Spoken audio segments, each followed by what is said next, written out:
ஆனால் இந்த அதிர்ஷ்டக்கல்ன்ற வார்த்தையை மட்டும் இங்கே பயன்படுத்த வேண்டாம்னு சொல்லுவோம். ரத்தன பரீட்சான்றதை பற்றி நம்ம பேசிகிட்டு இருக்கோமே தவிர முழுக்க முழுக்க அதிர்ஷ்டக்கல் நினச்சி இந்த கல்லை போட்டால் அந்த காரியம் ஆகிடும்னு பொதுப்படையாக அப்படி நினைக்க வேண்டாம். நம்ம தர்மங்களில் நம்ம சம்பிரதாயங்களில் கற்கள் வைத்து அணிகிற இந்த ஆபரணங்கள் அணிகிற வழக்கம் கட்டாயம் உண்டு. அதுவும் குறிப்பாக பெண்களுக்கு அதிகமாக இருந்தது.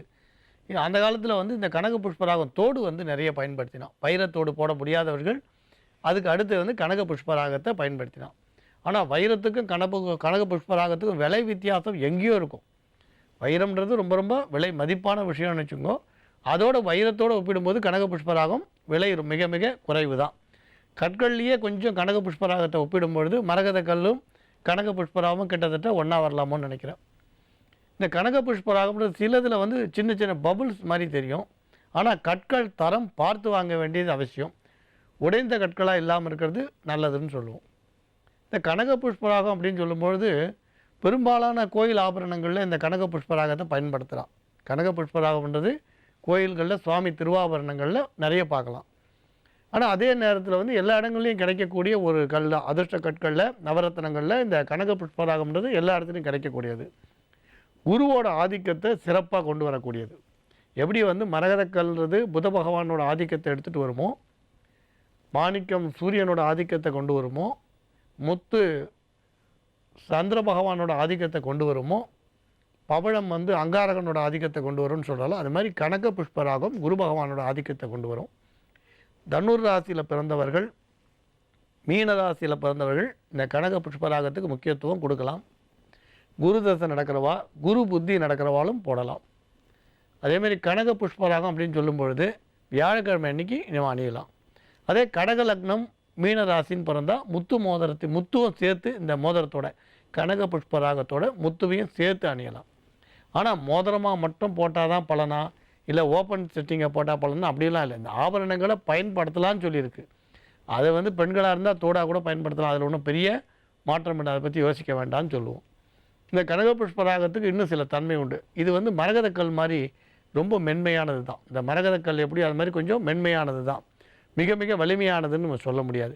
பொதுவாகவே எந்த அதிர்ஷ்டக்கல்லும் வைரத்தோடு ஒப்பிடும்பொழுது வலிமைன்னு சொன்னால் வைரத்துக்கு இருக்க வலிமை மற்ற கற்களுக்கு இருக்காது.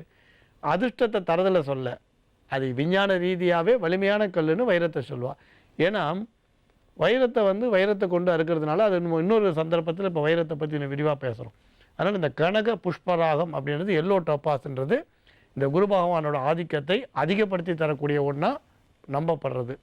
அதே மாதிரி நவரத்னங்களில் நம்ம கனக புஷ்பராகத்துக்கு முக்கியத்துவம் உண்டு. இந்த கனக புஷ்பராகம் நீண்ட காலமாக நம்ம தேசத்தில் வந்து பயன்படுத்தக்கூடிய ஒரு அதிர்ஷ்டக்கல், பூமியில் கிடைக்கக்கூடிய ஒரு கல். ஏன்னா முத்து பவழம் இந்த ரெண்டை பற்றி நம்ம சொல்லும்பொழுது ஜலத்தில் கிடைக்கிறதுன்னு சொன்னோம், சமுத்திரத்தில் கிடைக்கிறதுன்னோம். இது வந்து பூமியில் கிடைக்கக்கூடிய ஒரு பொருள். சில இடங்களில் வந்து நதிகளில் கூட இந்த கற்கள் சிலது சின்ன அளவில் அடிச்சின்னு வரதாகவும் சொல்லப்பட்டிருக்கு.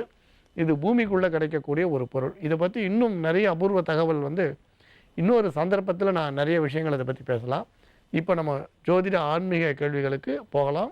நம்புங்கள், நல்லதே நடக்கும். இதுக்கு மேல என்ன சொல்ல போற?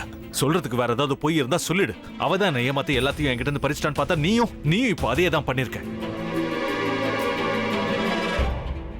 ஏன் ஆலியா, ஏன் இப்படி பண்ண? இந்த உலகத்துல பாட்டிக்கு அப்புறம் நான் யார் மேலேயாவது உயிரையே வச்சிருக்கேன்னா அது ஊ மேலதான் உனக்கு தெரியாதா? ஏன் இப்படி பண்ண ஆலியா? உனக்கு காசு பணம் அவ்வளவு முக்கியமா போயிடுச்சு. அதுக்காக நம்ம உறவை கூட மறந்துடுவியா?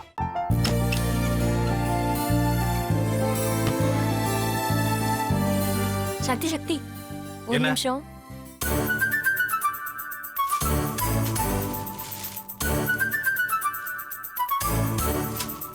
இந்தாங்க. என்ன இது? உங்களுக்கு பிடிச்ச பிராண்ட் செப்பல். இது என்ன நான் தலையில வச்சுட்டு தூங்கணுமா? சரி, அதை விடுங்க. இங்க பாத்தீங்களா, டைம் பீஸ். இதோட அலாரம்க்கு தான் நீங்க டெய்லி எந்திரிக்கணும். அதெல்லாம் என் மொபைல்ல இருக்கு. முத்து, முத்து, என்னடி இவன் முத்துன்னு ஒருத்தைய உருவாக்கி விட்டான். செல்வியை மறப்பான்னு பார்த்தா எப்ப பார்த்தாலும் முத்து முத்துன்னு கூப்பிட்டு இருக்கான். முத்துவ கூப்பிட மட்டுமா செய்யறான், முத்துவ வச்சு என்னென்னமோ செய்யறான். நாம தான் இழிச்ச வாய் மாதிரி வேடிக்கை பார்த்துட்டு இருக்கோம். என்ன முறைச்சு என்ன பிரயோஜனமாயா? உனக்கு வேற குரல் போயிடுச்சு. அடுத்து அவ செல்வியை கூப்பிட்டானா என்ன பண்ண போற? உன்னுடைய விருப்பப்படியே நீ ராமநாத வீட்டு மருமகளா வாழ போற. கண்டிப்பா என்னுடைய ஸ்தானத்திலிருந்து அவன் உன்னை நல்லா பார்த்துக்குவான் அம்மா. டேய், அவரை பத்தி தான் உனக்கு தெரியும்ல. அவர் எந்த முடிவு எடுத்தாலும் அதான் ஃபைனல். நம்ம அப்பா வேணுமா வேணாமாங்கிறத நீயே முடிவு பண்ணிக்கோ. வாடா.